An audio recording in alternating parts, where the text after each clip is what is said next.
Hello guys, मेरा नाम है पार्थ परिवन और अभी हम लोग करने वाले हैं प्री रीजनल मैथमेटिकल ओलंपियाड 2018 से रिलेटेड कुछ मैथमेटिकल क्वेश्चंस की प्रैक्टिस।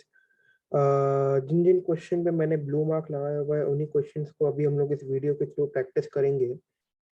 इसमें हम लोग सबसे पहले 17th क्वेश्चन को एक बार देख लेते हैं। 17th क्वेश्चन क्या कहना चाह रहा है।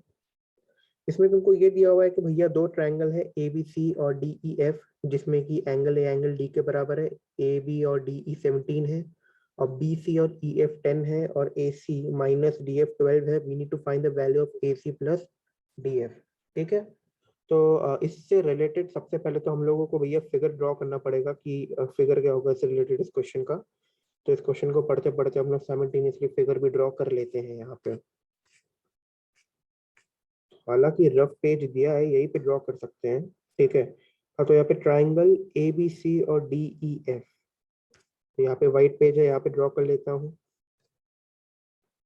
तो ये दो ट्राइंगल हम लोगों को कंसिडर करने पड़ेंगे। ये पहला ट्राइंगल है, इसको मान लेता हूँ मैं ए बी और सी। और यहाँ पे ये दूसरा ट्राइंगल मान लेता हूँ मैं, जो कि है डी ई और एफ। ठीक है। ये दो ट्राइंगल है हमारे पास और हमको ये दिया हुआ है यहाँ पे कि एंगल ए और एंगल डी आपस में बराबर है। चलो बहुत बढ़िया। तो एंगल ए और एंगल डी आपस में बराबर है। ए बी और डी ई 17 है।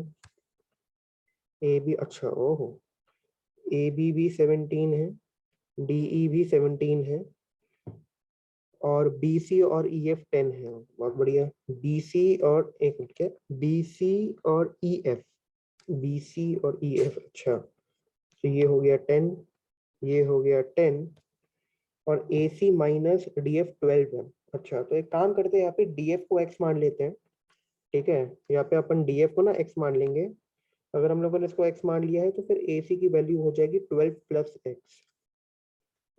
तो ये हो जाएगी एक्स प्लस 12। अपने को क्या पूछा है, ए सी प्लस डी एफ। ओ ओके, ए सी प्लस डी एफ की वैल्यू को इवेल्युएट करने के लिए बोला गया है हम लोगों को यहाँ पे। So we need to actually evaluate here AC plus DF we need to evaluate here, which is nothing but it is like 2x plus 12. We just need to find the value of x here, nothing else. Okay. तो ये दिखने में तो वैसे easy लग रहा है। ठीक है। तो सॉल्व करके भी देखते हैं कैसा होता है। तो सबसे पहले तो अपने को यहाँ पे दिया क्या हुआ है उसको अपने को अपने मान लेते हैं। सबसे पहले अपने को ये एंगल जो है ना वो बराबर दिया है, तो ये थीटा है तो ये थीटा है। तो हम लोग यहाँ पे कोसाइन रूल को इस्तेमाल कर सकते हैं। ठीक है। यहाँ पे हम लोग कोसाइन रूल को ना इस्तेमाल करेंगे। तो थोड़ा सा छोटा करेंगे यहाँ पे और यहाँ पे फिर हम लोग कोसाइन रूल को एस्टैब्लिश करने की कोशिश करेंगे। ठीक है। तो अगर हम लोग इस ट्राइंगल के हिसाब से कोसाइन रूल लगाने की कोशिश करें यहाँ पे, जैसे कि अगर हम लोग यहाँ पे भैया कॉस थीटा, ये बहुत ही घटिया हैंडराइटिंग है, एक मिनट। या ठीक है। यहाँ पे अगर हम लोग कॉस थीटा निकालने की कोशिश करें तो वो हो जाएगा 17 स्क्वायर प्लस एक्स प्लस 12 का होल स्क्वायर माइनस 10 का square divided by 2 times of 17 times of x plus 12। ठीक है। और अगर हम लोग यहाँ पे कोसाइन रूल लगाने की कोशिश करें तो ये भैया हो जाएगा cos theta is equals to 17 square plus x square minus 10 square divided by 2 times of 17 times of x. ठीक है। अभी हम लोग क्या करेंगे भैया, इन दोनों को इक्वेट कर देंगे। ठीक है। इन दोनों को हम लोग यहाँ पे इक्वेट कर सकते हैं। एक्स की वैल्यू निकालने के लिए एक एक्सप्रेशन तो चाहिए ना हम लोगों को, यहाँ पे वही करेंगे और क्या। तो इन दोनों को थोड़ा सा नीचे लिख लेते हैं। तो जब हम लोग वैसे इन दोनों को इक्वेट करेंगे तो ये 217 तो कट जाएगा। ठीक है। बहुत बढ़िया। तो 17 स्क्वायर कितना होता है, मेरे हिसाब से शायद 289 होता है। मैं जरा कैलकुलेट कर लेता हूँ। 17 into 17, हाँ 289 ही होता है। तो ये हो जाएगा 289 प्लस एक्स प्लस 12 का whole square minus 100 divided by x plus 12, ये तुम्हारा इक्वल है किसके, कि भैया 289 minus 100 plus x square divided by x के बराबर ही है। ठीक है, आगे बढ़ते हुए यहाँ पे अब आ जाएगा हमारा एक्सप्रेशन। अब यहाँ पे देखो क्या है कि 289 माइनस 100 हो जाएगा हमारा 89, नहीं 189। ठीक है, 189 और क्रॉस मल्टीप्लिकेशन भी साथ में कर लेते हैं, तो ये हो जाएगा तुम्हारा x इंटू एक्स प्लस 12 का होल स्क्वायर, ये तुम्हारा इक्वल टू होगा। ठीक है, ये 189 है, तो 189 into x plus 189 into 12 plus x square into x plus 12। ठीक है, छींक आ जाती है इंसान को, इंसान ही हूँ मैं, भगवान नहीं हूँ। ठीक है, तो यहाँ पे चलो भाई थोड़ी बहुत कट्टम कट्टाई करनी है। पहले तो ये गया। ठीक है, अभी भी बहुत चीजें जाएगी, उसको अपन करेंगे क्या, कैसे जाएगा उस चीज को भी हम लोग जरा देख लेंगे। ठीक है, तो चलो भैया आगे इसको थोड़ा सॉल्व करते हैं। तो इसको पहली बात तो खोलते हैं यहाँ पे, तो इसको खोलेंगे तो ये बन जाएगा x cube plus 144 x plus 24 x square. ठीक है भैया, इसको खोलेंगे तो बन जाएगा x cube plus 12 x square plus 189 into 12। बहुत बढ़िया। ठीक है ना भाई, तो ये एक्स क्यूब और एक्स क्यूब यहाँ से अपना कैंसिल होता हुआ दिखाई दे रहा है। ठीक है, अब यहाँ पे क्वाड्रेटिक इक्वेशन बनेगी, क्वाड्रेटिक बनेगी चचा यहाँ पे। तो यहाँ पे ये 24 और 12 इसको इस तरफ ले आते हैं यहाँ पे, तो यहाँ पे ये बन जाएगा तुम्हारा 12 एक्स स्क्वायर।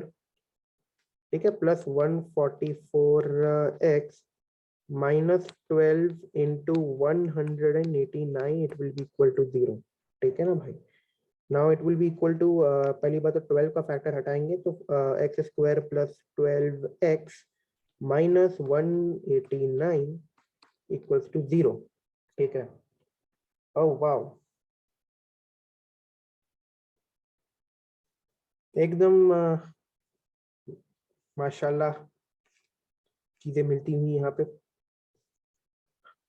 तो x की वैल्यू यहाँ पे क्या हो जाएगी, x की वैल्यू तो भैया श्रीधराचार्य या क्वाड्रेटिक फार्मूला जो भी आप बोलते हो उसको लगाओ, तो -12 पॉजिटिव वैल्यू चाहिए यहाँ पे, क्योंकि ट्राइंगल का लेंथ है यहाँ पे x। ठीक है, और तो फिर तो वो नेगेटिव तो हो नहीं सकता, तो पॉजिटिव वैल्यू ही लेंगे यहाँ पे। Square root of 144 minus 4 times of A C यहाँ पे -189 है। ठीक है, डिवाइडेड बाई 2। अब मेरे सामने कैलकुलेटर है, वैसे भी आप भी कैलकुलेट कर सकते हो, ये तो कैलकुलेशन वाली ही बात है। 4 इंटू 189 900, ओहो। तो यहाँ पे ये x की वैल्यू हो जाएगी -12 900 है, तो ये तो हो जाएगा 30 divided by 2। It will going to be -6 plus 15। सो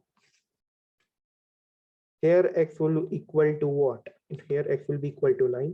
ठीक है, अपने को क्या चाहिए था, was what is that thing which we actually need, we need the value of 2x plus 12, यही अपना आंसर होगा।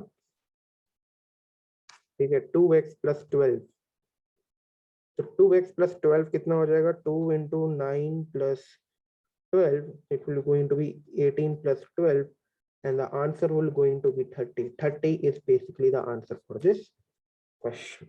ठीक है, चलो अगले क्वेश्चन पे चलते हैं यार। ठीक है,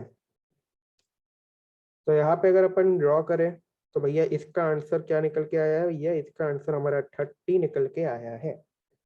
अब हम लोग 18th क्वेश्चन पे चलते हैं भैया।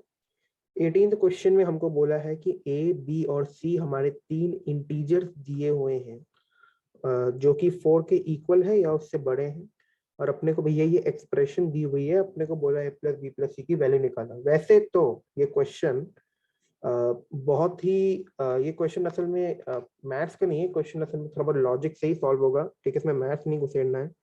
It's like 4 into A into B into C is equals to A plus 3 multiplied with b plus 3 multiplied with c plus 3। ठीक है, हम लोग को यहाँ से हम लोगों को क्या क्या कंडीशंस दी हुई हैं। कंडीशन यहाँ पे ये है कि भैया ए बी और सी हमारा 4 के इक्वल और बड़ा है and it belongs to natural numbers. ठीक है, और अपने को फाइंड क्या करना है भैया, फाइंड क्या करना है अपने को, फाइंड अपने को करना है ए प्लस बी प्लस सी, इसकी वैल्यू को हम लोगों को फाइंड करना है यहाँ पे। ठीक है, इसकी वैल्यू को हम लोग फाइंड करेंगे भाई साहब, यही क्वेश्चन है। ठीक है, ओके।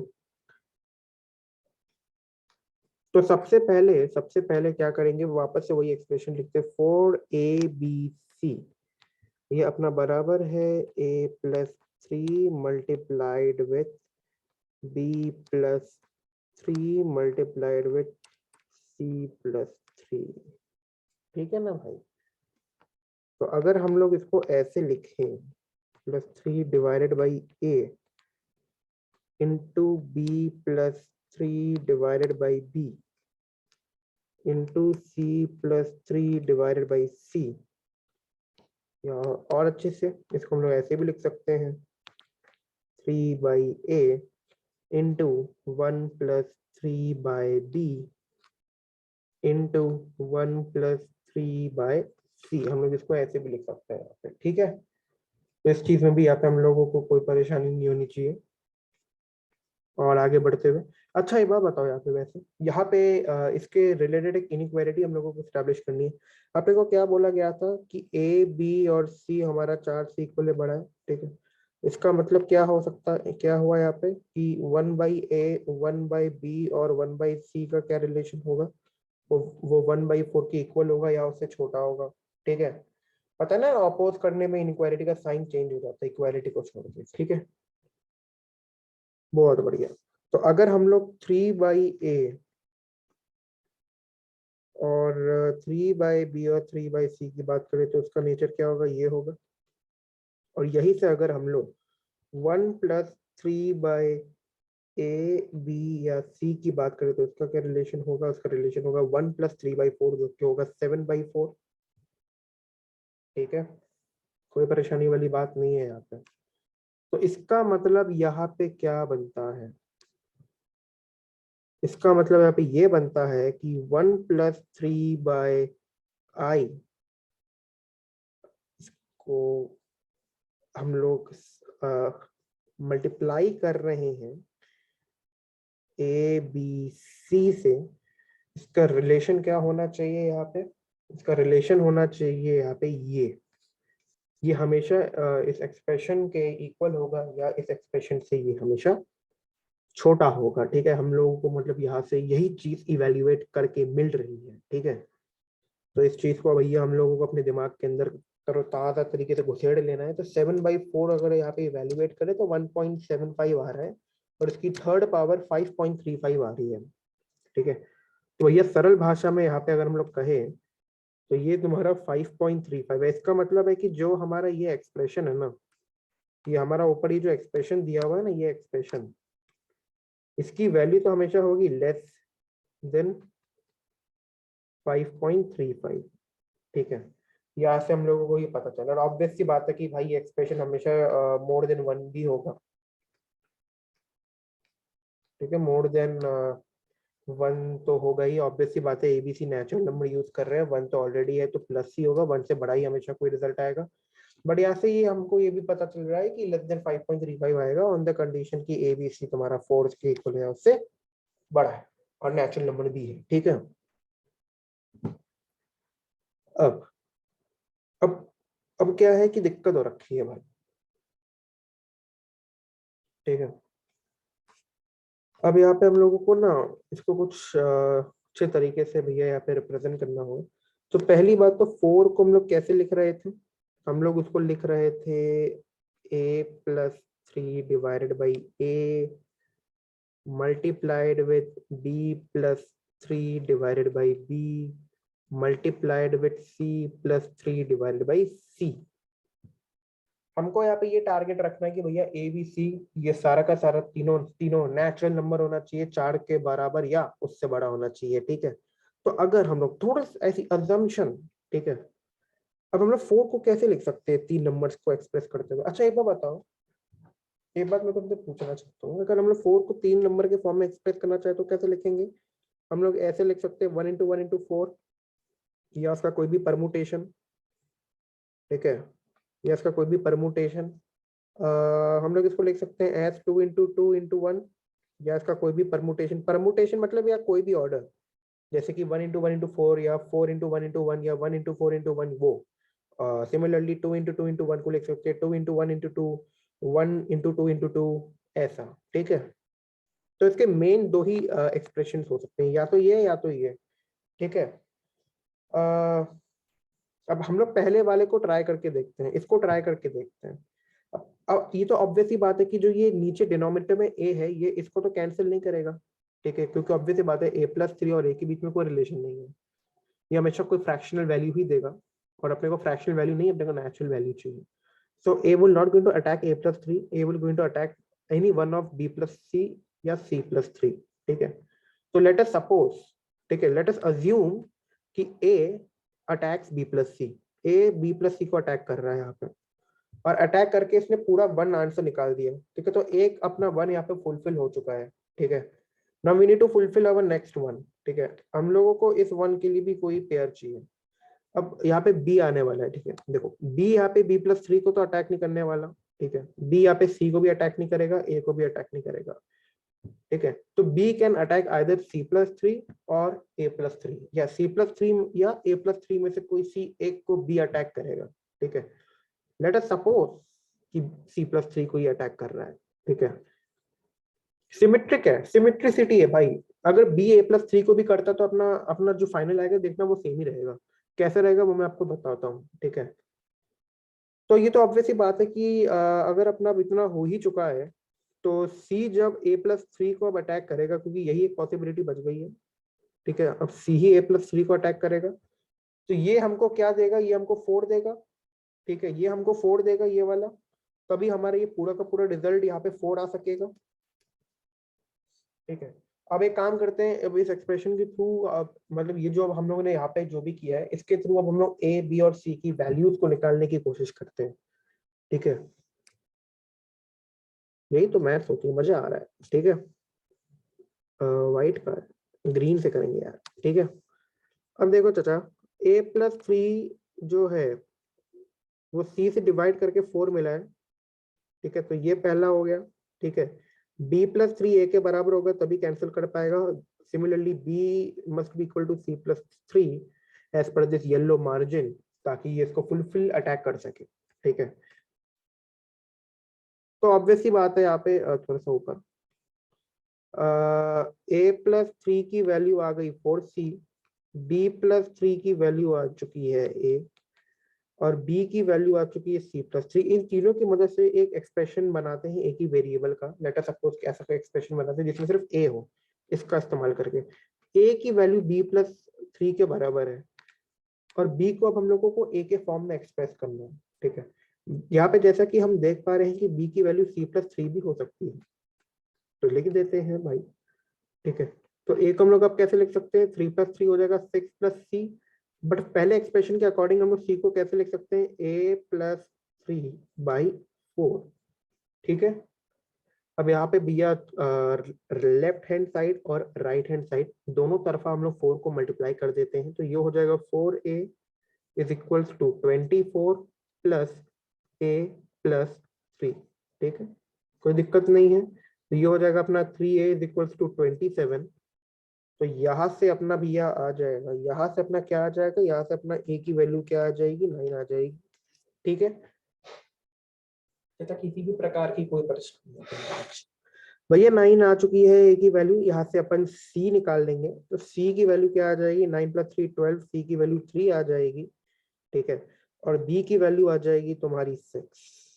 अब यहाँ पे एक परेशानी आ गई, निकाल तो दिया है हम लोगों ने, बट क्वेश्चन ये कह रहा था कि भाई सारे के सारे नंबर 4 से बड़े होने चाहिए या उसके बराबर। ए और बी तो सही है, बट सी यहाँ पे भैया 3 है, जो कि नहीं हो सकता, ठीक है। तो इसलिए अब हम लोगों को पहले वाले को डिसरिगार्ड करना पड़ेगा, ठीक है। पहला वाला नहीं हो सकता, तो अब कौन सा बच गया? तो अब इसका मतलब यही अब हमारा होगा 2 × 2 × 1 ही अब हमारा एक पॉसिबल सिचुएशन है जो कि हम लोग यहाँ पे अब इस्तेमाल कर सकते हैं। ठीक है, तो अब हम लोग इसको इस्तेमाल करेंगे। तो इससे पहले मैं इन सबको इरेज कर देता हूँ। ठीक है, लेट अस इरेज देम। तो एक काम करते दूसरे पेज में कर लेंगे, क्या बड़ी बात है। ठीक है, इसको इरेज कर देता हूँ मैं। इतना तो पता चल चुका है कि भैया ये नहीं होने वाला, तो इसको इरेज करके मैं अब उससे करने की कोशिश करूंगा यहाँ पे। ठीक है,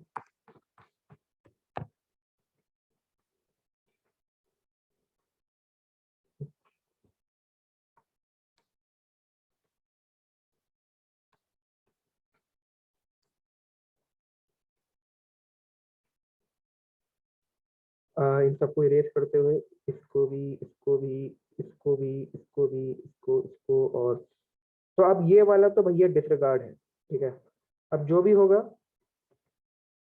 इससे ही होगा। ठीक है, ऑल राइट।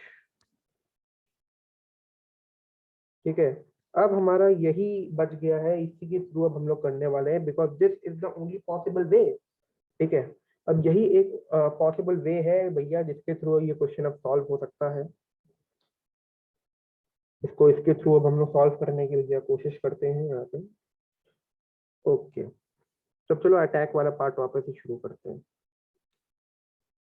पहला हम लोगों को 2 बनाना है, तो लेट अस सपोज कि ए बी प्लस सी को अटैक करके 2 बना रहा है।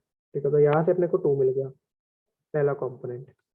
ठीक है, अब मान लो बी वापस से C+3 को ही अटैक कर रहा है, बट यहाँ से ये अब 2 वैल्यू को जनरेट कर रहा है, तो ये 2 भी मिल गया। ठीक है, अब आखिरी कॉम्बिनेशन क्या बचता है कि भैया CA+3 को अटैक करेगा। CA+3 को अटैक करके हम लोगों को 1 देगा, तो यहाँ से ये 1 भी हम लोगों को मिल गया। ठीक है, और ओवरऑल रिजल्ट हमारा 4 भी बन गया। ठीक है, ओवरऑल रिजल्ट हमारा 4 भी यहाँ पे बन गया। तो चलो भैया अब हम लोग एबीसी की वैल्यू को इवेल्युएट करने की कोशिश करते हैं यहाँ से। ठीक है, तो A+3 तो भैया C हो गया, क्योंकि ये इसको फुलफिल अटैक कर रहा था। B+3 की वैल्यू कितनी हो जाएगी भैया? 2A, क्योंकि B+3 डिवाइडेड बाई A 2 हम लोगों ने जनरेट किया है। और यहाँ पे C+3 की वैल्यू क्या निकल जाएगी? 2 टाइम्स ऑफ B निकल जाएगी। 2 टाइम्स ऑफ B निकल जाएगी यहाँ पे इसकी वैल्यू। आगे बढ़ते हैं।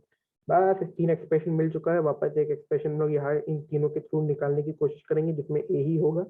तो A+3 तुम्हारा C के बराबर है, C तुम्हारा 2 टाइम्स ऑफ B -3 के बराबर है, और B की वैल्यू तुम्हारा 2A-3 के बराबर है। तो ये हमारा एक एक्सप्रेशन बन गया जिसमें सिर्फ A ही है, तो यहाँ से अपन हो जाएगा A+3 is equal to 4 times of A -6 -3 हो जाएगा -9। ये हो जाएगा तुम्हारा 12 इज इक्वल टू 3A। भैया A की वैल्यू आ जाएगी 4, तो यहाँ से A की वैल्यू हो गई 4, C की वैल्यू हो गई 7, B की वैल्यू हो गई यहाँ से B की वैल्यू निकाल सकते हैं 7+3/2, तो की हो जाएगा 5। तो कॉन्ग्रेचुलेशन, यहाँ पे हमारा तीनों नेचुरल नंबर भी आया है, और तीनों के तीनों हमारे 4 के इक्वल या उससे बड़े हैं। अपने को क्या बोला था निकालने? क्या बोला था हम लोगों को निकालने? चाचा हम लोगों को बोला गया था निकालने क्या? हम लोगों को निकालने के लिए बोला गया था A+B+C की वैल्यू हम लोगों को यहाँ पे निकालने के लिए बोली थी। A की वैल्यू आई है 4, C की वैल्यू आई है 7, B की वैल्यू आई है 5। तो टोटल हमारा बन गया 7 + 4 11 + 5 16 is the answer for this question. ठीक है, अच्छा क्वेश्चन था, मतलब कि लॉजिकल क्वेश्चन था। असल में ये पूरा का पूरा ओलंपियाडी लॉजिक का होता है। ठीक है, अब 20th क्वेश्चन करते हैं यार यहाँ से। ठीक है, 20th वाला क्वेश्चन करते हैं। Determine the sum of all positive, एक minute, determine the sum of all possible positive integers and the product of whose digit equals to n² -15 n -27। अच्छा, बहुत बढ़िया, अच्छा है ये। ठीक है, इसको करने की कोशिश करते हैं अब यहाँ पे। तो सबसे पहले क्वेश्चन समझो, सबसे पहले यहाँ पे क्वेश्चन समझना है। यहाँ पे अपने को क्या बोला गया है कि हमारे पास n यहाँ पे कोई नेचुरल नंबर भैया दिया हुआ है। ठीक है, ठीक है, n हमारा यहाँ पे कोई नेचुरल नंबर दिया हुआ है। अच्छा बताओ, कोई नेचुरल नंबर को हम लोग किस प्रकार से यहाँ पे मतलब रिप्रेजेंट कर सकते हैं? किसी भी नेचुरल नंबर को अगर हम लोग को रिप्रेजेंट करना हो तो हम लोग उसको कैसे रिप्रेजेंट करते हैं? हम लोग उसको ऐसे ही रिप्रेजेंट करते हैं जैसे कि अगर कोई 3 डिजिट नंबर है, for example 864, we represent it as something like 100 into 8 plus 10 into 6 plus 1 into 4। तो यहाँ पे कौन हुए इसके डिजिट? 8, 6 और 4 यहाँ पे इसके डिजिट। ठीक है, यहाँ पे भी वही चीज पूछा गया है। ठीक है, यहाँ पे हम लोगों से क्या पूछा जा रहा है? यहाँ से हम लोगों को बोला गया कि एन भैया हमारे पास कोई नेचुरल नंबर है। ठीक है, एन हमारे पास भैया कोई नेचुरल नंबर यहाँ पे दिया हुआ है।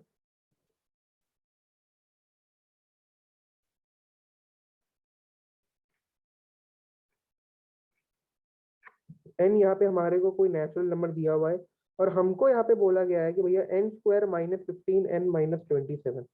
एन स्क्वायर -15 एन -27 ये क्या है? ये है ये है product of the digits of N. ठीक है, ये क्या है? प्रोडक्ट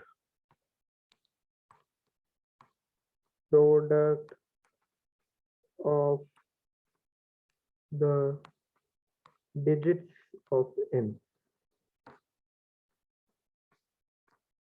ये है product of the digits of N. ठीक है, हम लोगों को ऐसे ही जितने भी प्रकार के ये एन है जो कि सेटिस्फाई कर पा रहे हैं इस पूरे के पूरे स्टेटमेंट को, हम लोगों को उनकी वैल्यूज निकालनी है, उनका सम करके टोटल आंसर निकालना है। मतलब आंसर हमारा यहाँ पे क्या है? आंसर हमारा यहाँ पे है sum of all such N, sum of all such N which satisfies this above statement कि n square -15 n -27 इस n के डिजिट्स का प्रोडक्ट रिप्रेजेंट करेगा। ठीक है, यही क्वेश्चन है, ये क्वेश्चन का मतलब है असल में। ठीक है, तो सबसे पहले हम लोग यहाँ पे क्या करते हैं ना, एक अच्छे से कैटेगराइजेशन कर लेते हैं यहाँ पे। ठीक है, अब सबसे पहले यहाँ पे n हम लोगों को दिया क्या हुआ है भैया? n हम लोगों को दिया हुआ है यहाँ पे नेचुरल नंबर। ठीक है, एन हम लोगों को यहाँ पे नेचुरल नंबर दिया हुआ है, तो इसको हम लोग ना बांट देते हैं ऑन द बेसिस कि भैया नेचुरल नंबर में डिजिट्स कितने होते हैं। ठीक है, इसको हम लोग कैटेगराइज कर लेते हैं, 1, 2 और 3। ये कैटेगराइजेशन किसके बेसिस पे हुआ है? यहाँ पे जैसे कि 1 डिजिट नेचुरल नंबर, तो 1 डिजिट नेचुरल नंबर, यहाँ पे 2 डिजिट नेचुरल नंबर, यहाँ पे 3 से या 3 से ज्यादा डिजिट के नेचुरल नंबर। ठीक है, 3 या 3 से बड़े डिजिट्स के नेचुरल नंबर होंगे यहाँ पे। For example like natural number जैसे कि 1, 2, 3 से लेके 9। 2 डिजिट की बात करें तो भैया 10, 11, 12 से लेके 99। 3 या 3 से ज्यादा डिजिट जैसे कि भैया 100, 1000, 168, 169, 69 टाइप, मतलब और जितने भी ऐसे नंबर्स हैं वैसे। ठीक है, ऐसे मैंने यहाँ पे इनको डिवाइड कर दिया है। अब मैंने डिवीजन क्यों किया है इसका भी मैं तुमको समझाऊंगा, मैंने ऐसा क्यों किया है। ठीक है, तो सबसे पहले हम लोग ना यहाँ पे स्टडी करेंगे वो जो ऊपर वाला जो हम लोगों को फंक्शन दिया हुआ है ना, उसको हम लोग इन तीनों के क्लासेस पे स्टडी करेंगे कि वो फंक्शन कैसा बिहेव कर रहा है इस केस के लिए, इस केस के लिए और इस केस के लिए। ठीक है, हम लोगों को इस चीज का प्रॉपर एनालिसिस करना पड़ेगा। जैसे कि ये पहला केस हो गया, ठीक है, ये दूसरा केस हो गया, और भैया ये जो है ये हमारा तीसरा केस हो गया। केस यहाँ पे पिटाई की बात नहीं हो रही है, सारे मेरिट वाला। ठीक है,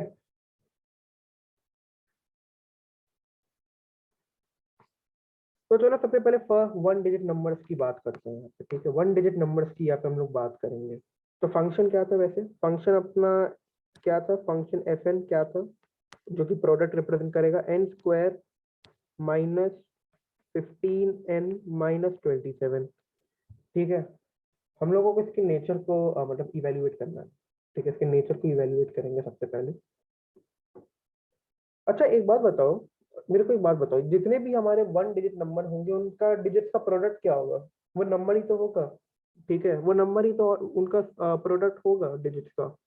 क्योंकि तो बड़ी ऑब्वियस सी बात है कि जो वन डिजिट नंबर होते हैं जैसे कि 1 2 3 से लेके 9, इनके डिजिट का प्रोडक्ट क्या होगा, ये खुद ही तो होंगे, क्योंकि वन डिजिट नंबर में उस डिजिट के अलावा कोई और नंबर होता ही नहीं है। तो वन डिजिट नेचुरल नंबर्स का डिजिट का प्रोडक्ट वो नेचुरल नंबर्स ही होंगे। ठीक है, तो अगर हम लोग स्पेशली वन डिजिट नंबर्स की बात करें तो यहाँ पे एफ एन एक्चुअली एन के बराबर आना चाहिए। ठीक है, for N to be one digit natural number, F N की वैल्यू तो भैया एन के ही बराबर आनी चाहिए, क्योंकि एफ एन क्या है तुम्हारा, Fn is actually representing the product of the digits of n, and in the case of one digit natural number Fn is n itself। ठीक है, इन दोनों में कोई अंतर नहीं है, क्योंकि वन डिजिट नेचुरल नंबर्स में उस डिजिट के अलावा कोई और डिजिट होता है नहीं, जिसके कारण जो प्रोडक्ट होता है डिजिट का वो डिजिट खुद ही होता है। ठीक है, तो बस इक्वेट करके देखते हैं कि एन की क्या सॉल्यूशंस आते हैं। तो वैसे तो खैर यहाँ से हम लोगों को सीधा सीधा यहाँ पे ये पता चल ही रहा है कि भैया दो से ज्यादा सॉल्यूशंस तो आ नहीं सकते, क्योंकि इसका हाईएस्ट पावर तो 2 है। बट तब भी देखते हैं क्या आंसर्स आते हैं यहाँ पे। ठीक है, एन स्क्वायर -16 एन हो जाएगा यहाँ पे, -27 = 0। भैया जब इसमें एन के वो दो वैल्यूज की सॉल्विंग की जाएगी, जो कि होगी, इसमें से एक तो नेगेटिव होगा तो वो तो ऑटोमेटिकली गया। ठीक है, तो ये हो जाएगा 256 -4ac, तो माइनस माइनस कट जाएगा, तो ये हो जाएगा 4 × 27 / 2। ठीक है, इसको जरा कैलकुलेट करते हो, 4 × 27 108 + 256 364, स्क्वायर रूट ऑफ 364, ओहो 19.07। तो असल में ये परफेक्ट स्क्वायर नहीं है। ठीक है, ये परफेक्ट स्क्वायर नहीं आ रहा है, it is not a perfect square, it is not a perfect square. अगर ये परफेक्ट स्क्वायर नहीं आ रहा है तो इसका सीधा सीधा मतलब ये बनता है कि भैया ये जो टोटल चीज है, ये जो टोटल चीज है, ये कभी भी नेचुरल नंबर नहीं आएगा। ठीक है, बट क्योंकि एन हमारा एक नेचुरल नंबर है तो यहाँ से कॉन्ट्राडिक्शन हो गया है, और यहाँ से सीधा सीधा ये प्रूफ होता है कि एन हमारा कभी भी, it can never never a one digit number, ये कभी भी कोई वन डिजिट नंबर नहीं होगा। ठीक है, ये कभी भी कोई वन डिजिट नंबर नहीं हो सकता। अब टू डिजिट नंबर्स के बारे में एनालिसिस करते हैं, क्योंकि वन डिजिट नंबर्स की एनालिसिस हम लोगों ने कर ली है, वन डिजिट में कोई सोल्यूशन नहीं है। तो यहाँ पे अपन इस चीज को लिख देते हैं, नो सोल्यूशन, नो सोल्यूशन। ठीक है, यहाँ से चाचा कोई सोल्यूशन निकल के नहीं आया है तो नो सोल्यूशन ही लिखूंगा ना मैं। अब चलो भैया सेकंड के केस के लिए डील करते हैं, टू डिजिट नेचुरल नंबर्स। ठीक है, अच्छा यहाँ पे एक चीज समझ लो कि जो फंक्शन ऐसा नहीं, ये मोनोटोनिकली इंक्रीजिंग है, मतलब वो भी बताऊंगा मोनोटोनिकली इंक्रीजिंग क्या है यहाँ पे। ठीक है, अब यहाँ पे अगर हम लोग एफ एन की बात करें, अब यहाँ पे थोड़ा एफ एन के बारे में भी चर्चा करनी पड़ेगी। एन स्क्वायर -15 एन -27, ठीक है, ये कैसा है? अगर मैं इसको डिफरेंशिएट करूं एन के विद रिस्पेक्ट पे तो क्या निकल के आएगा हमारे पास, 2n -15 आएगा। ठीक है, अगर मैं इसको 0 से बड़ा पुट करूं तो n की वैल्यू हमेशा 7.5 से बड़ी होगी। यहाँ से क्या हम लोगों को पता चलता है कि f the derivative of the function fn will always be greater than 0 for n to be greater than 7.5, considering the fact it is natural। ठीक है, तो यहाँ से हम लोगों को ये भी पता चल गया है भैया कि fn will going to be a increasing function for all the natural values of n greater than 7.5।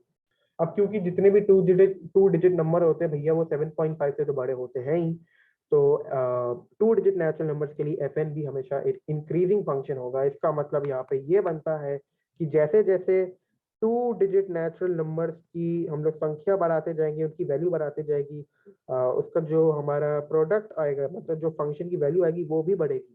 ठीक है, वो कम नहीं होगी कभी। तो टू डिजिट नेचुरल नंबर में सबसे हाईएस्ट नंबर कौन सा है? 99।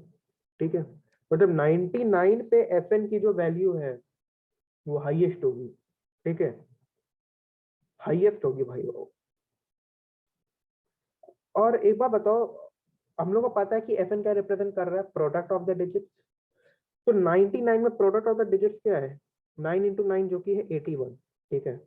तो ऑब्वियस सी बात है कि भैया 99 में जो प्रोडक्ट ऑफ डिजिट्स है 81 वो हाईएस्ट है, मतलब 81 से ज्यादा आंसर नहीं हो सकता कभी भी प्रोडक्ट ऑफ डिजिट्स का किसी भी 2 डिजिट नेचुरल नंबर्स के लिए, ठीक है। तो इस फंक्शन की वैल्यू भी 2 डिजिट नेचुरल नंबर्स में 81 के अंदर ही आनी चाहिए हमेशा। अब हम लोग को यहाँ से ये पता लगाना कि कितने वो 2 डिजिट नेचुरल नंबर्स हैं जो कि fn की वैल्यू 81 के अंदर लाते हैं, ठीक है। 0 से 81 के बीच में हो सकता है यहाँ पे product of any 2 digit natural number. अब हम लोग को ऐसे ये चेक करना है कि कितने वो 2 डिजिट नेचुरल नंबर है जो कि एक्चुअली इस चीज को सेटिस्फाई करते हैं। तो लेट अस चेक। अब यहाँ पे इनइक्वालिटी खिलेंगे, ठीक है। अच्छा, तो प्रोडक्ट ऑफ द डिजिट्स के फंक्शन से रिप्रेजेंट होता है n square minus 15n minus 27 से होता है, ठीक है। And it always needs to be smaller than or equal to 81, ठीक है, क्योंकि कभी भी प्रोडक्ट ऑफ द डिजिट 81 से बड़ा नहीं होगा for any 2 digit natural number, ठीक है। And it always needs to be greater than or equal to 0। अब क्योंकि n की वैल्यू हम लोग 10 से बड़ी पुट करेंगे और अपने को ये भी पता है कि it is always an increasing function, तो ये 0 तो नहीं देगा बट स्टिल, ठीक है। इसका रूट हमारा एग्जिस्ट करता है 15 का समथिंग में। हम लोग यहाँ पे कैलकुलेट करते हैं इनकी कौन सी वैल्यूज होंगी। ये n square minus 15n minus 27 minus 81, तो 27 प्लस 81 तो हो जाएगा minus 108। It needs to be smaller than or equal to 0। अब n क्योंकि नेचुरल नंबर से it needs to be a positive number, तो यहाँ पे पॉजिटिव वाला कॉम्पोनेंट ही हम लोग क्वाड्रेटिक फार्मूला का भैया मानेंगे, तो ये देगा 225 plus 4 times of 108 divided by 2, ठीक है। तो यहाँ पे 225 plus 4 times of 108, it will going to be 657, square root of 657 is 25.6 plus 15 divided by 2, 20.3। Oh, n will be 20.3 given the fact it is natural, ठीक है। और ऑब्वियस सी बात है कि भैया it will always be equal to greater than 10, क्योंकि यहाँ पे n हमारा कोई 2 डिजिट नेचुरल नंबर रिप्रेजेंट कर रहा है, ठीक है। वाओ, ठीक है। तो यहाँ पे सॉल्यूशंस हैं एक्चुअली, ठीक है, यहाँ पे सॉल्यूशंस हैं एक्चुअली। तो यहाँ पे n की कौन कौन सी values as a 2 digit natural number हम लोग रख सकते हैं, जिसमें fn जो फंक्शन है वो हमें एक ऐसी वैल्यू देगा जो कि 0 और 81 के बीच में है, ठीक है, जो कि होनी भी चाहिए। वो है 10 से लेके 20 के बीच में, इंक्लूडिंग बोथ ऑफ देम, जितनी भी नेचुरल नंबर है वो, ठीक है। तो यहाँ पे सॉल्यूशंस एग्जिस्ट करेंगे जो कि 10 से 20 के बीच में कोई नंबर्स होंगे, वो एज अ सॉल्यूशन आ सकते हैं। तो एग्जैक्टली सॉल्यूशंस क्या है वो तो अभी भी नहीं पता, बट एक स्पेसिफिक रेंज तो पता चल गई। तो यहाँ पे हाँ, सॉल्यूशंस में एग्जिस्ट, में इसलिए क्योंकि अभी भी नहीं पता कि वो एग्जैक्ट नंबर सेटिस्फाई करेगा ही नहीं। मे exist but will going to be always in range, but will be in range 10 to 20, ठीक है। अब भैया तीसरे के लिए करते हैं। तीसरा वाला बहुत सिंपल है, ठीक है। तीसरे वाले में ज्यादा टाइम नहीं लगेगा, तो जरा चिंता मत करो, ठीक है। अच्छा, तीसरा वाला केस क्या है, थर्ड डिजिट या उससे ज्यादा नेचुरल नंबर का स्टार्ट कहाँ से होता है? स्टार्ट होता है ये तुम्हारा 1000 से ही स्टार्ट, सॉरी 100 से स्टार्ट होता है। तुमको पता है f100 की क्या वैल्यू होगी? 100 square minus 15 times of 100 minus 27, पता है इसकी कितनी वैल्यू होगी? इसकी वैल्यू अगर मैं कैलकुलेटर के थ्रू कैलकुलेट करने की सोचूं तो it will going to be about 8473। और हम लोगों को पता है कि भैया जो ये f फंक्शन है ये एक मोनोटोनिकली इंक्रीजिंग फंक्शन है for all the natural numbers greater than 8, ठीक है। हम लोगों ने ये प्रूव किया भी था। तो ऑब्वियस सी बात है कि f101 जो होगा वो हमारा f100 से बड़ा होगा, ठीक है। सिमिलरली हमारा f102 f101 से बड़ा होगा, तो ये ऐसे बड़ा होते जाएगा, ठीक है।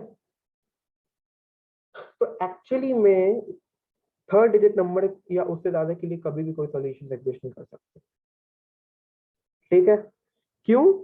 क्योंकि यहाँ पे जो f की वैल्यूज है वो बहुत ज्यादा हो चुकी है। इतनी वैल्यूज कभी भी एज अ प्रोडक्ट हो ही नहीं सकती डिजिट की, ठीक है। क्योंकि अगर हम लोग एक 3 डिजिट नंबर की बात करें, मैक्सिमम 3 डिजिट नंबर हो सकता है 999, जिसका प्रोडक्ट का वैल्यू है 729, ठीक है। इस समय पता है f की क्या वैल्यू चल रही होगी, f की वैल्यू इस समय क्या हो रही होगी, इस समय वो कुछ हो रही होगी 999 square minus 15 times of 999 minus minus 27।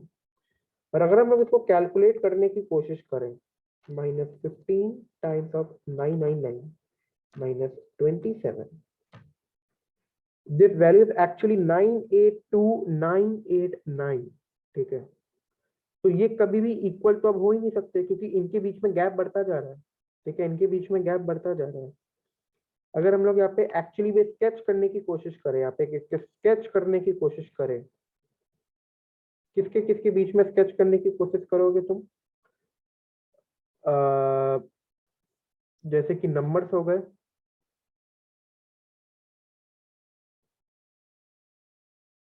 यहाँ पे अगर हम लोग यहाँ पे नंबर्स ले, 3 डिजिट नेचुरल नंबर्स लेने की कोशिश करें, जिसकी शुरुआत हमारी 100 से होती है, और अगर हम लोग यहाँ पे ये वाली लाइन ले टू रिप्रेजेंट द एक्चुअल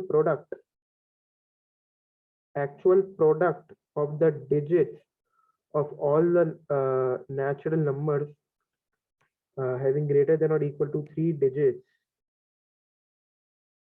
और अगर हम लोग यहाँ पे एक और लाइन ले, for example let us suppose purple, जो कि रिप्रेजेंट कर रहा है value of the function S N for the values of N. ठीक है, इसको हम लोग एन भी बोल सकते हैं। तो पता है ये सबसे पहले अगर हम लोग इसमें यहाँ पे डेटा ड्रॉ करने की कोशिश करें, ठीक है, डेटा ड्रॉ करने की कोशिश करें, यहाँ पे अगर अपन ऑरेंज लाइन का एनालिसिस करें तो 100 पे शुरुआत होगी इसकी, तो 100 पे तो होगा 0, उसके बाद ये 100 से लेके 110 तक 0 ही होगा। ठीक है, उसके बाद 111 फिर थोड़ा बढ़ना शुरू होगा लीनियरली, लीनियरली बढ़ेगा, फिर 110 में वापस से नीचे चला जाएगा। ठीक है, फिर वापस से थोड़ा बढ़ेगा, वापस से नीचे चला जाएगा 130 पे, फिर थोड़ा और बढ़ेगा, फिर चला जाएगा, फिर थोड़ा और बढ़ेगा, फिर चला जाएगा, फिर थोड़ा और बढ़ेगा, फिर चला जाएगा। ठीक है, तो ये ऐसे ऐसे करते करते ग्रेजुअली इसका स्लोपिकल इंक्रीज हो रहा है यहाँ पे। ठीक है, देखो एकदम एक स्लोपिकल इंक्रीज हो रहा है यहाँ पे, ऐसे तुम्हारा ये एक्चुअली जा रहा है। ठीक है, बट अगर हम लोग एक्चुअली में एफ एन फंक्शन की बात करें तो शुरुआती 8000 से हो रही है, and 8000 is like something F N. ठीक है, so they will never going to match, इनका कभी मैच ही नहीं होगा। ठीक है, इनका कभी मैच ही नहीं होगा, they will never going to match, never match. तो नो सोल्यूशन। सोल्यूशन क्या होता है? इंटरसेक्टिंग पॉइंट होती है ब्रो। और यहाँ पे मैंने गलती की है, सॉरी, ये गलती हो गई, यहाँ पे ये लाइन ऐसी नहीं होगी, ये लाइन एक्चुअली में 8473 से स्टार्ट होगी, so it will going to start from a larger number and you going to infinity। ठीक है, so it will never going to match। तो 3 डिजिट नेचुरल नंबर्स के लिए और या उससे बड़े डिजिट के नेचुरल नंबर के लिए there will going to be no solutions. ठीक है, कोई सॉल्यूशन एग्जिस्ट नहीं करेंगे। तो इसके लिए भी हम लोगों को डेटा मिल चुका है। Blue blue blue blue blue नहीं, ब्लू ये रहा, मार्कर लगाया। तो इसका सॉल्यूशन क्या है? इसका सॉल्यूशन है कि इसका कोई सॉल्यूशन नहीं है, नो सॉल्यूशन। ठीक है, कोई परेशानी वाली बात यहाँ पे, कोई परेशानी वाली बात यहाँ पे नहीं होनी चाहिए। अब आते हैं वही 2 डिजिट नेचुरल नंबर में। अब देखो इसका सॉल्यूशन तो एग्जिस्ट कर सकता है, बट वो करेगा 10 से 20 के बीच में, इंक्लूडिंग बोथ के कितने नेचुरल नंबर सेटिस्फाई करते हैं। बट कौन पूरा 10 नंबर डालेगा यार? थोड़ा और इसको अच्छा करने की कोशिश करते, थोड़ा और एनालाइज करते फंक्शन को कि इसका बिहेवियर कैसा है। ठीक है, और इसको अच्छे से एनालाइज करते कि फंक्शन साला कैसा है एक्चुअली में। ठीक है, अब इस फंक्शन को मैं वापस लिखता हूँ, फंक्शन एफ एन हो जाएगा तुम्हारा भैया एन स्क्वायर -15n -27। ठीक है, ये फंक्शन ऐसा हो जाएगा भैया, कोई प्रॉब्लम नहीं है यहाँ पे। ठीक है, there is no problem with it.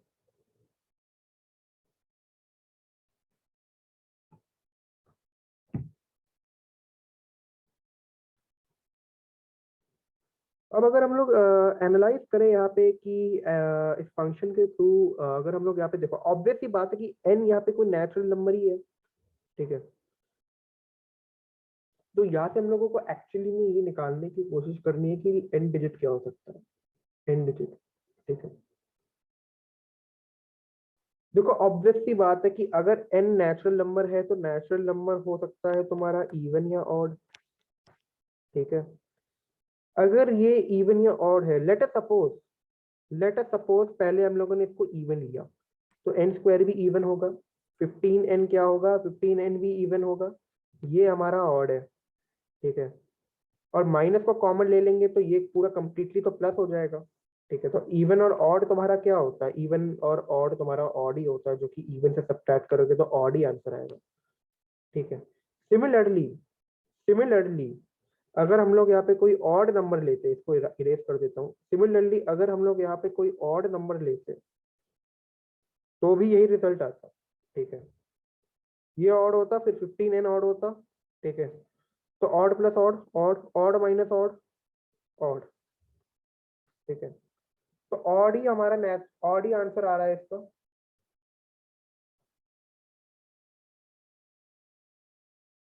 इस बात में भैया कोई शंका नहीं होनी चाहिए, ठीक है।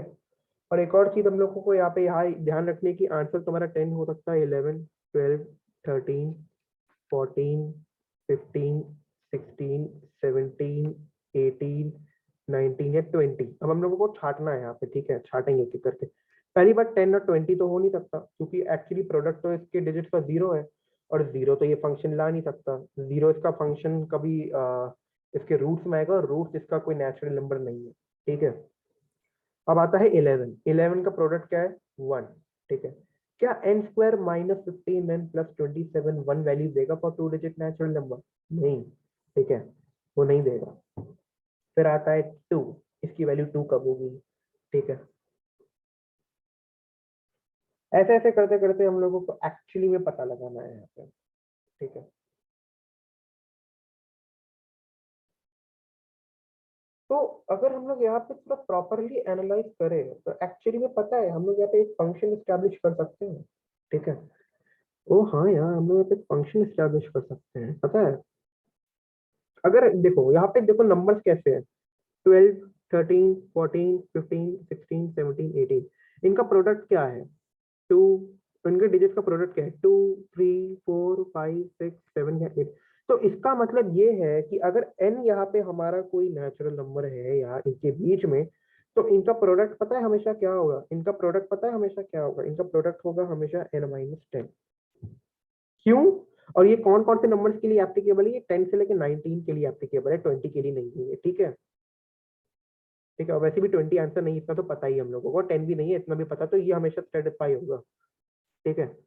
जैसे कि फॉर एग्जांपल अगर n11 लेते हैं तो उसका प्रोडक्ट होगा 11 माइनस 10 1 जो कि है, 12 लेते हैं n तो इसका प्रोडक्ट होता है डिजिट्स का 12 माइनस 10 2 जो कि है।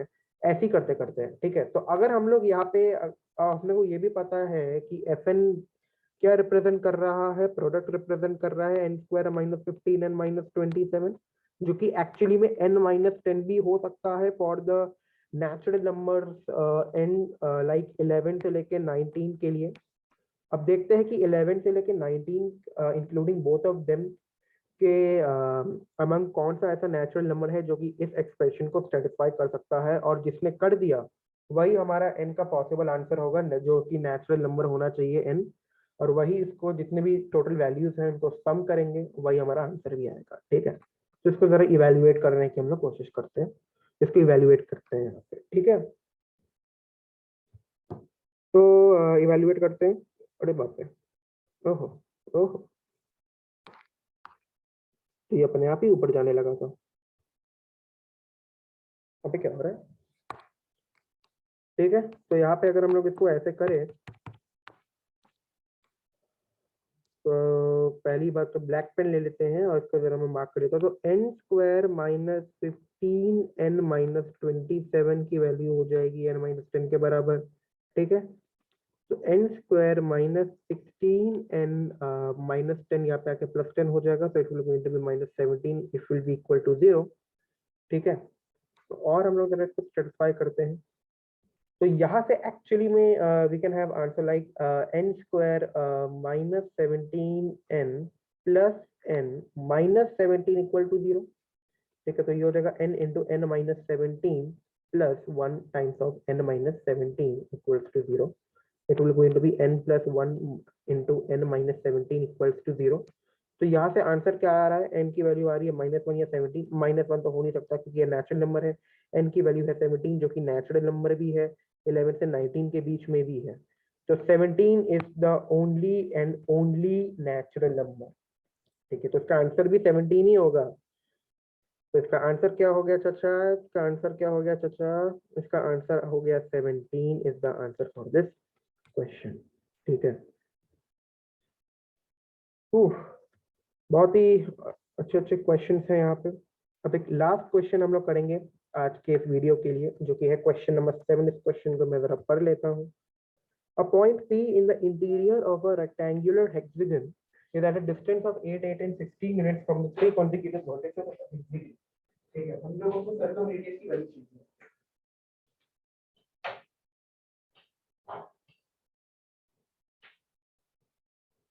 इसके अकॉर्डिंग हम इस पे फिगर ड्रॉ करते हैं, जो भी हमारा पॉसिबल फिगर हो सकता है यहाँ पे। ठीक है, उसको हम लोग यहाँ पे ड्रॉ करने की कोशिश करते हैं। तो फर्स्ट ऑफ ऑल यहाँ पे हम लोग फिगर ड्रॉ करते हैं भैया। रेगुलर हेक्सागन, हेक्सागन क्या होता है, 6 साइड का रेगुलर पॉलीगन होता है। तो 1 2 3 4 5 6, ये अपना हेक्सागन हो गया। पी कोई पॉइंट है इसके अंदर, अच्छा नहीं, थोड़ा बड़ा ड्रॉ करता हूँ यार, मैं छोटा ड्रॉ नहीं करूंगा। 1 2 3 4 5 6, ठीक है, ये हो गया। पी कोई पॉइंट है इसके अंदर, okay, at a distance 8, 8 and 16 units from the three consecutive vertices of a hexagon। ठीक है, इसके इंटीरियर में कोई पॉइंट है and it is at a distance of 8, 8 and 16 from three consecutive vertices। मान लेते हैं वो तीन vertices ये और ये है। तो it is equal to 8, 8 and 16। ठीक है, let us suppose it to be A B and C. मान लेते हैं ये तीन वो consecutive vertices थे। ठीक है, or if r is the radius of the circumscribed circle of the hexagon, oh, what is the integer closest to r? Oh, तो मतलब सर्कम रेडियस निकालना है यहाँ पे, और कुछ नहीं। बहुत बढ़िया। तो ऑब्वियस सी बात है कि ये एक आइसोसेलेस ट्राइंगल है। तो यहाँ से अगर हम लोग कोई परपेंडिकुलर ड्रॉप करने की कोशिश करेंगे,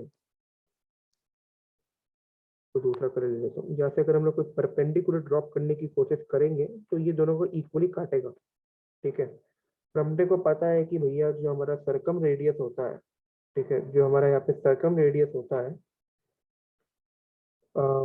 वो भी यही करता है। ठीक है, तो circum radius will something be like, इस पॉइंट पे को थोड़ा हटा देता हूँ, ये तुमको इसी को फॉलो करता रहेगा ये। ठीक है, और circum radius point will be somewhere है। ठीक है, ये कहीं यहाँ पे होगा, क्योंकि ऑब्वियस सी बात है कि circum radius is nothing but the radius of the circle which is circumscribing this regular hexagon. ठीक है, अगर कोई सर्कल इसको सर्कमस्क्राइब कर रहा है, for example let us suppose कि ऐसा कोई सर्कल है, ओहो ये टच नहीं हुआ, और ये भी टच नहीं हुआ, ये टच हो गया, ये टच हो गया, ये हो गया। ठीक है, अगर ऐसा कोई सर्कल है यहाँ पे, तो इसके रेडियस को हम लोग बोलते हैं सर्कम रेडियस। ठीक है, और ऑब्वियस सी बात है कि यार वो भी एक आइसोसेलेस ट्राइंगल ही बनाएगा। ठीक है, it will also going to make an isosceles triangle, for example like this one. ठीक है, it will going to have equal distances, it will also going to be r and r। ठीक है, यहाँ पे कुछ ऐसा हम लोगों को देखने को मिल रहा है। बहुत अच्छी यहाँ पे ये बात है। ठीक है, ऐसे ही करते करते ये भी r होगा, ये भी r ही होगा, और ये भी r ही होगा। ठीक है, तो यहाँ पे ये जो एंगल होंगे, ये भी क्या एंगल होंगे, इक्वल ही होंगे। ठीक है, अपने को पता है कि एंगल्स इक्वल होते हैं। अब यहाँ पे अपने को पता है कि ये जितने भी ये साइड है, ये ये आपस में बराबर है, तभी ये रेगुलर हेक्सागन है। ठीक है। और अपने को ये भी पता है कि ये मैंने कौन सा कलर लिया था, ये लिया था क्या, हाँ, कि ये और ये भी आपस में बराबर है। ठीक है, तो हमारे पास कितने कॉन्ग्रुएंट ट्राइंगल्स मिलकर यहाँ पे एच एच एच सिमिलैरिटी के थ्रू हम लोगों को 6 कॉन्ग्रुएंट ट्राइंगल्स मिल गए हैं, ये और ये। ठीक है, हम लोगों को यहाँ पे 6 कॉन्ग्रुएंट ट्राइंगल्स मिल चुके हैं। ठीक है, इसी का भैया हम लोग यहाँ पे इस्तेमाल करेंगे। ठीक है, कॉन्ग्रुएंट ट्राइंगल्स मिलने का मतलब यहाँ पे ये बनता है कि ये जो एंगल्स है, ये 360 का एंगल है, ये 6 और ये 6 के 6 ट्राइंगल्स में इक्वली डिस्ट्रीब्यूट किया जाएगा। तो इसका मतलब है कि भैया ये एंगल 60 होगा, ये एंगल भी 60 होगा। ठीक है, ये एंगल भी 60 होगा, ये एंगल भी 60 होगा, ये एंगल भी 60 होगा, और ये एंगल भी 60 होगा। ठीक है, और अपने को ये भी पता है कि एक्चुअली में यहाँ पे जो हमारा ये है और ये है, ये भी बराबर है और ये भी बराबर है। ठीक है, so it will also going to be 60 and this whole thing will also going to be 60 and this whole thing will also going to be 60 and this whole thing will also going to be 60। ठीक है, and this is 90 degree angle। ठीक है, बहुत बढ़िया। now we need to take into consideration this। ये are है, ये are है, तो और ये 60 60 60 बन गया, तो ये तो इक्विलैटरल ट्रायंगल भी हो गया। तो ए बी की लेंथ और बी सी की लेंथ ये भी आ रही होगी, मतलब सारे इसके साइड लेंथ भी आ रही होंगे। तो ये भी आर होगा, ये भी आर होगा, ये भी आर होगा, ये भी आर होगा, ये भी आर होगा, ये भी आर होगा, ये R/2 हो जाएगा, ये R/2 हो जाएगा। ठीक है, यहाँ तक तो कोई परेशानी नहीं होनी चाहिए। ठीक है, बहुत बढ़िया। अब यहाँ पे ना चीजें थोड़ी कॉम्प्लिकेटेड दिखाई दे रही है। ठीक है, ये 30 ये 60 एंगल जो है ना यहाँ पे, जैसा कि तुम देख पा रहे हो 60 एंगल, ये वाला, ये 60 एंगल ये वाला। अब क्योंकि ये एल्टीट्यूड है, एल्टीट्यूड इस एंगल को, इस अपर वर्टेक्स एंगल को इक्वली डिस्ट्रीब्यूट भी कर देगा, तो ये 30 हो जाएगा तुम्हारा। ठीक है, और ये भी तुम्हारा 30 हो जाएगा। अब फिगर बहुत कॉम्प्लिकेटेड दिख रहा है, हम लोगों को उसको थोड़ा अच्छा करना पड़ेगा। अब क्योंकि और देखो ये 30 और 60 90 पे बन गए। ठीक है, तो ये एक्चुअली में एक 90 डिग्री भी स्टैब्लिश कर रहा है। अगर मैं इम्पोर्टेंट वाले पार्ट को एक रीड्रॉ करूं, ठीक है, यहाँ से इम्पोर्टेंट पार्ट को रीड्रॉ करूं,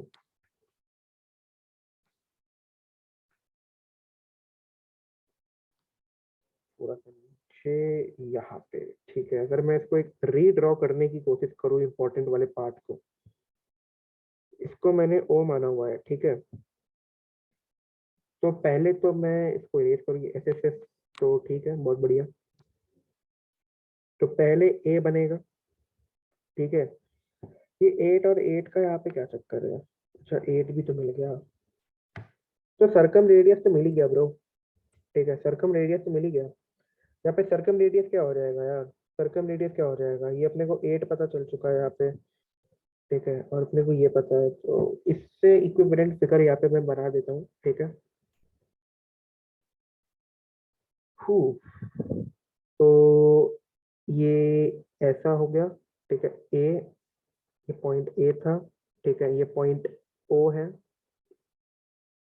ठीक है, और ये पॉइंट सी पे जा रहा है, सी पे जा रहा है, और ये 90 डिग्री है। ठीक है, ये 90 डिग्री है तुम्हारा।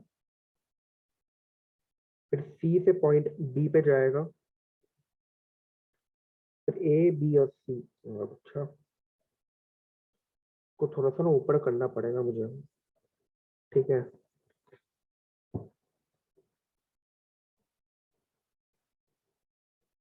वापस से बनाना पड़ेगा फिर।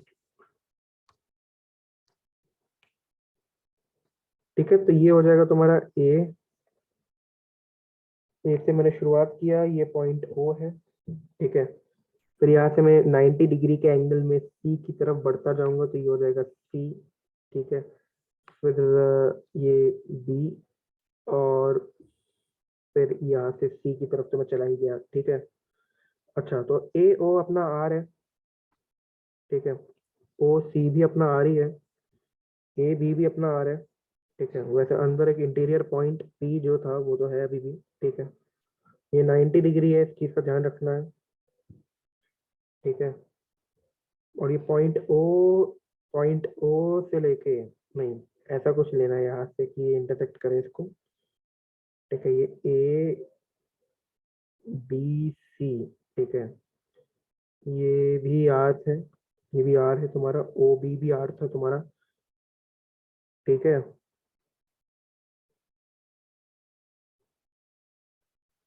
और यहाँ से तुम्हारा ये जो कॉर्ड जा रहा था ये इसको इंटरसेक्ट कर रहा था ना, और यहीं पे कोई अपना पॉइंट था। ठीक है, यहीं पे अपना पॉइंट था, ये लेंथ अपना 8 था, ये लेंथ अपना 8 था। ठीक है, और ये लेंथ अपना 16 था। इस पॉइंट को मैं मान लेता हूँ पी, हाँ पी ही तो ये पॉइंट था। ठीक है, और अपने को ये लेंथ डी दिया हुआ था। ठीक है, इसको मैं डी मान लेता हूँ। ठीक है, इसको मैं डी मान लेता हूँ। ठीक है, ये डी है, तो ए डी तुम्हारा r/2 dv, r/2 bc r। ठीक है, अच्छा पी ए तुम्हारा 8 था, पी बी भी तुम्हारा 8 था, और पी सी तुम्हारा 16 था, जैसा कि भैया क्वेश्चन में दिया हुआ है तुम्हारा यहाँ पे। ठीक है, तो ये 8, ये 8, और ये भी 90 डिग्री है। अब अब भैया, अब हम लोग को यहाँ पे थोड़ा अच्छे से नजर मारना पड़ेगा। एक एक्सप्रेशन बनानी पड़ेगी आर की, जिसके थ्रू हम लोग यहाँ पे आर निकाल सके।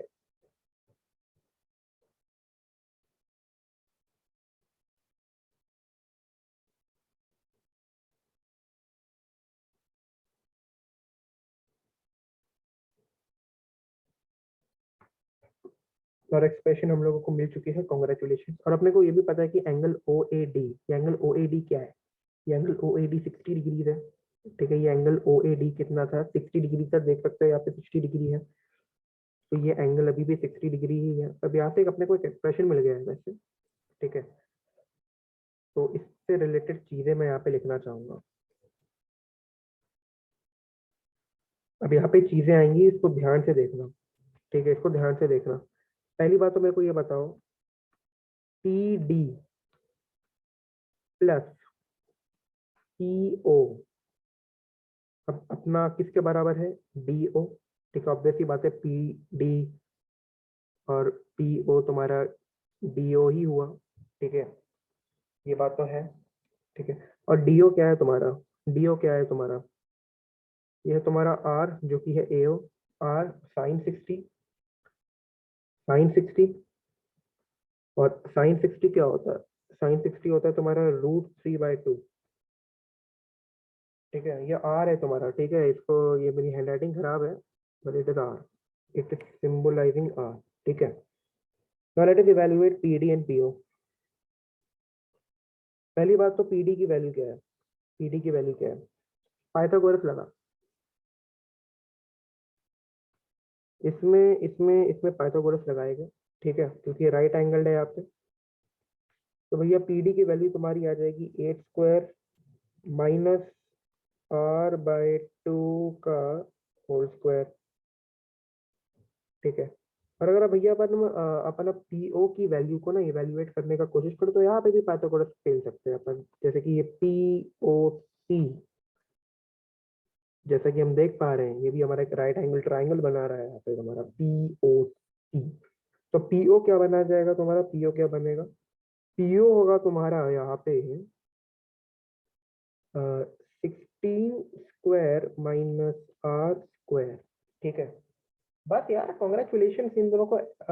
इसकी मार्क ये ऊपर कैसे चला गया? अच्छा ठीक है, इन्हीं दोनों को ऐड करके अपने को ये मिल रहा है, आर का एक एक्सप्रेशन मिल गया बाबू, इसी को तो सॉल्व करना है बस, खेल खत्म। ठीक है, तो अपने को क्या मिला है? 8² minus r²/2² plus square root of 16 का होल स्क्वायर माइनस r का whole square is equal to r√3/2। We just need to find the value for which is the question. Circumradius ही निकालना था। ठीक है, तो इसको अगर सॉल्व करेंगे तो ये बन जाएगा तुम्हारा हाफ टाइम्स ऑफ 8² इंटू 2² जो कि 16² होगा, minus r² plus square root of 16² minus r² which is nothing equals to r/2√3।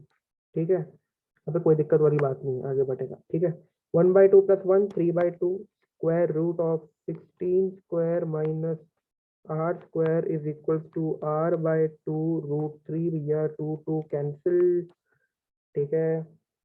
इस रूट 3 को यहाँ पे डिवाइड करोगे तो यहाँ पे रूट कर जाएगा, तो इसको भी हटाओ। अब दोनों तरफा स्क्वायर लगाओ, ठीक है। दोनों तरफा स्क्वायर लगाओ के क्या बनेगा, 3 टाइम्स ऑफ 16 का होल स्क्वायर होता है 256 माइनस आर स्क्वायर, ये हो जाएगा बराबर तुम्हारा आर स्क्वायर ही के, ठीक है, 4 के।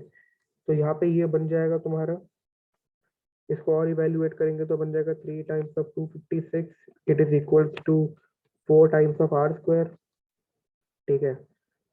और अच्छे से इवेल्युएट करेंगे, दोनों तरफा स्क्वायर रूट लगाएंगे, इधर भी लगाएंगे इधर भी लगाएंगे, तो क्या बनेगा, √3 इंटू 256 का स्क्वायर रूट 16, 4 का स्क्वायर रूट 2, आर स्क्वायर का स्क्वायर रूट आर, तो आर की वैल्यू क्या आ जाएगी, 8√3। अच्छा, क्वेश्चन में क्या पूछा था, what is the integer closest to R, ठीक है, what is the integer closest to R, ये हम लोगों को निकालना है। और भाई देखो, अगर किसको नहीं पता उसको बता देता हूँ, √3 की वैल्यू हमेशा 1.717 ही लेते हैं, ठीक है। तो अगर हम लोग यहाँ से क्लोजेस्ट इंटीजर उड़ाने का मतलब कोशिश करें, तो 8 7 56, 8 1 13, 8 7 56, 57, 13.7 आंसर आ रहा है तुम्हारा आर का, ठीक है। अब क्लोजेस्ट इंटीजर पूछा है इसके, ठीक है, क्लोजेस्ट इंटीजर इसका क्या है, 14 का आंसर होगा, ठीक है। क्लोजेस्ट इसका 14 है, क्योंकि 13 से ये 0.7 दूर है और 14 से ये 0.3 पास है, तो 14 इसका आंसर होगा। तो इसका आंसर क्या हो गया, इसका आंसर आ जाएगा 14, 7 का आंसर 14 है, यही हमारा इसका आंसर है, ठीक है। 9 और 10th क्वेश्चन जो है ना तुम्हारा, 9th 10th एक किधर गया, इधर आ जाएगा, ठीक है। 9th 10th और 11th क्वेश्चन मेरे मेरे पुराने वीडियो में मैंने इन तीनों को भी सॉल्व किया, आप चाहे तो मेरे चैनल में जाके देख सकते हैं, I have already solved them, ठीक है। तो अभी के लिए इतना ही, मिलेंगे अगली वीडियोज में अगले क्वेश्चंस के साथ, तब तक के लिए अलविदा, अभी मैं चलता हूँ, बाय, मिलेंगे बाद में।